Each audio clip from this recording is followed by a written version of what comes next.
So hello, what's up mga idol? Welcome ulit sa panibagong video at for today's video, another online haul na naman tayo and this time mag-unbox na naman tayo ng isang murang charger at ito naman sa isang trusted ko na brand din, ang Romo. So tara, pag-usapan natin.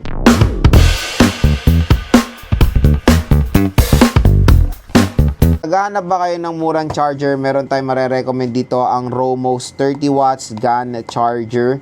So ito ay very affordable lang. Wala pa po itong 500 pesos. Sabihin na natin below 500 pesos. Tapos pwede nyo pa itong makuha ng mas mababa pag clinic nyo yung link natin dito. Yung link natin dyan, mariredirect kayo sa online. Meron na kayong special voucher mula sa YouTube Shopping. Again, sobrang baba lang to pag ginamitan nyo to ng voucher dito sa ating link. Okay, dyan lang kayo bibili ha. So, ito yung box niya. Chinese hindi ko maintindihan eh. Pero, tignan lang natin. 30 watts po ito. Ayan, sinira ako ng mga idol. Okay, yun lang naman. So, instruction manual. And of course, ito yung charger. Diba? So, pagdating sa charger niya, napakaliit. Very portable siya. Perfect na perfect for travels. Pero the sad part is hindi po natutupi yung prong niya. Yun lang naman. Compare dito sa mga meron tayo dito mga chargers. So, itong sa Anker, natutupi yung prong. Diba? And Ugreen natutupi. So, ito mas mura to, 300. Lalagay ko lahat yung link niyan dito sa ating view products. So, 20 watts to ng Ugreen.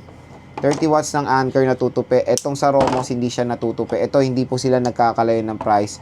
Fast charger rin ito. Type-C yung dulo. Usually talaga lahat ng mga prongs ngayon or yung mga charger is Type-C na talagang dulo for fast charging talaga. Ayan siya. Ang ganda, matte finish siya. Napakaliit. So, let's try to charge yung ating Samsung.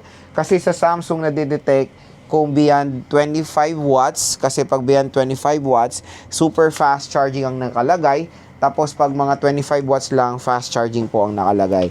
So, let's try to charge yung ating Samsung Galaxy Z Fold 6. O, diba? Super fast charging siya mga J-Vlog. Napaka-solid. Kaya kung naghanap kayo ng isang trusted na charger, dito lang yan mabibili sa ating product link. At ito siya.